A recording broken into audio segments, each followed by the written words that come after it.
ఒకవేళ మీరే ఇవాళ బీసీ కమిషన్ చైర్మన్‌గా ఉంటానో, లేకపోతే మీకే ఆ బాధ్యత అప్పగిస్తే, ఆ! మీరు ఏ రకంగా ఈ యొక్క సర్వే చేసేవాళ్ళు? బీసీల అసలైన డాటా, ఒక నిజమైన డాటా ఎలా తీసుకొచ్చేవాళ్ళు? తప్పనిసరిగా అనేకమైన కమిటీలేసేవాడిని. కులపరమైనటువంటి ఉద్యోగపరమైనటువంటి, హ్మ్. ఆచారాలపరమైనటువంటి, వృత్తులపరమైనటువంటి అనేక కమిటీలేసేవాడిని. అనేక దేశంలో ఉన్నటువంటి నిపుణులను తీసుకొచ్చుకునేవాళ్ళము. హ్మ్. దాని మీద తులనాత్మక అధ్యయనం చేయించేవాళ్ళము. ఒక కులం అంటే కులం వివక్షత, వాళ్ళకున్నటువంటి అండర్ రిప్రజెంటేషన్ ఎట్లా, ప్రపోర్షనేట్‌గా వాళ్ళకు అన్ని అవకాశాలు వస్తున్నాయా లేవా అని చూడాలి గదా! కాబట్టి లోతైనటువంటి అధ్యయనం చేసి ప్రాథమిక హక్కులకు భంగం కలగకుండా, వాళ్ళ ప్రైవసీకి భంగం కలగకుండా క్వెషనియర్ తయారు చేసి, చాలా నైపుణ్యంతో ముందుకు పోయేవాళ్ళం.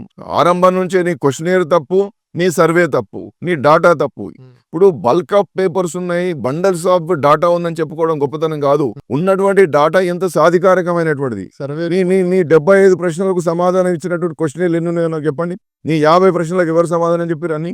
ప్రతి వివరాలు ఇచ్చారా? అవును. నువ్వు పలానా ప్రతిపక్ష నాయకుడు పాల్గొనలే, పలానా వ్యక్తి పాల్గొనలే అన్నావు. రేవంత్ రెడ్డి గారు ఉన్న ఆస్తులను రాసిండా? ఈ మంత్రులన్నీ తమ ఆస్తుల వివరాలు చెప్పిండ్రా? తమ బినామీ పేర్ల ఉన్నాయని రాశారా? ఊరికే ఎదుటివాడిని ప్రశ్నించుడు ఈజీ అండి. ఫస్ట్ నువ్వేం చేసినావు? సర్వేకి ముందు మీ మంత్రివర్గము, మీ ఎమ్మెల్యేలు, మీ ఎమ్మెల్సీలు, మీ ఎంపీలు మా ఆస్తులు ఇవని చెప్పి నువ్వు ప్రకటించినవా? అప్పుడు కదా నీ నిజాయితీ తెలిసేది. హ్మ్. మరి ఏం ప్రకటించలే కదా. ఎన్నికల అఫిడవిట్‌లో ప్రకటిస్తారు కదా! అయ్యా దాన్ని కరెక్ట్ అని ఎట్లా చెప్తాం మనం?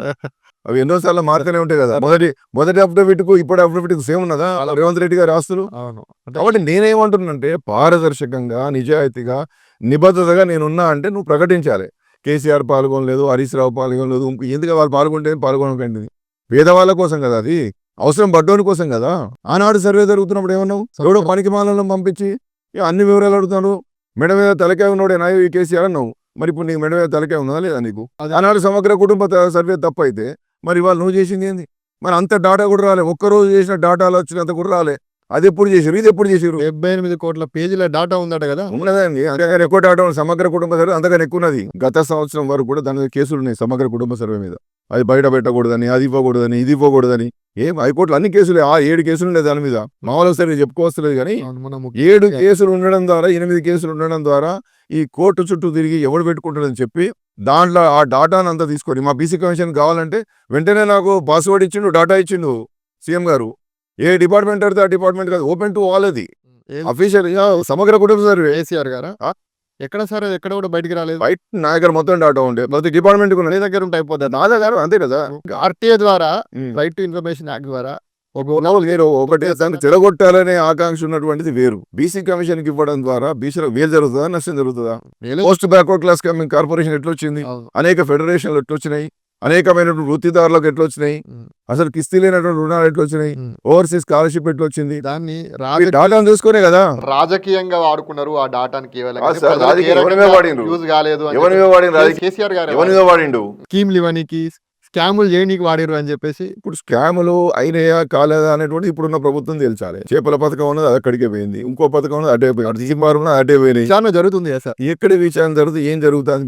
మీరు వట్టిగానే ఊరికనే వట్టగాల్సి మీ దేశ ప్రయత్నం చేస్తున్నారు తప్ప ఇప్పుడు అరెస్ట్ గంటల సేపటి అరెస్ట్ అంటారు. అది గంటల అరెస్ట్ లేదు, మను లేదు, ఏం లేదు, దాన్ని అడిగేవాళ్ళు లేడు.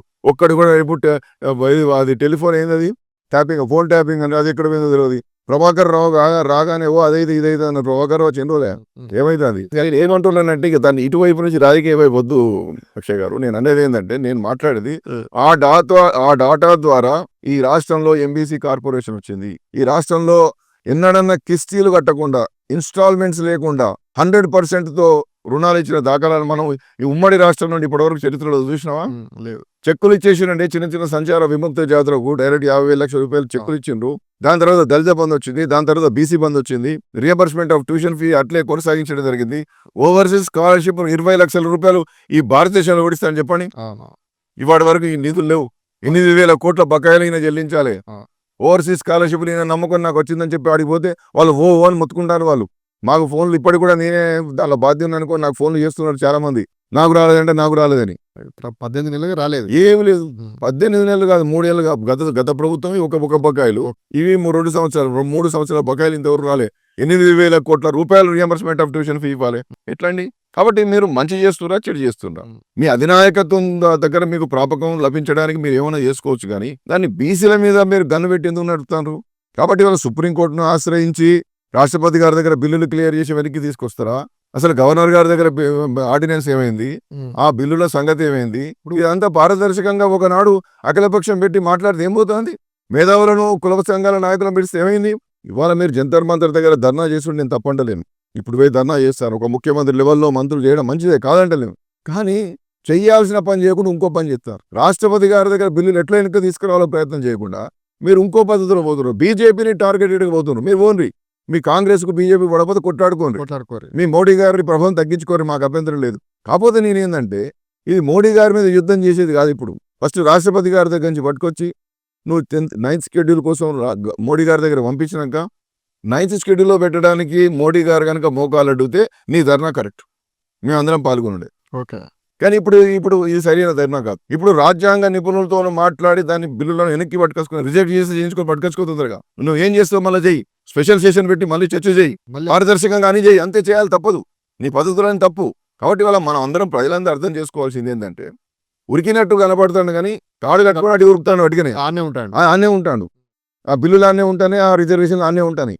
అర్థమైందండి? ఇట్లయితే ఎట్లా సార్ బీసీలకు ఏం చెప్తాం? అందరికని నేను ఇవాళ మా విఘ్నులైన మేధావులైన మా వాళ్ళందరినీ నేను కోరేది ఏంటంటే ఇక మనం ఏకం కావాల్సిన రోజులు వచ్చేసి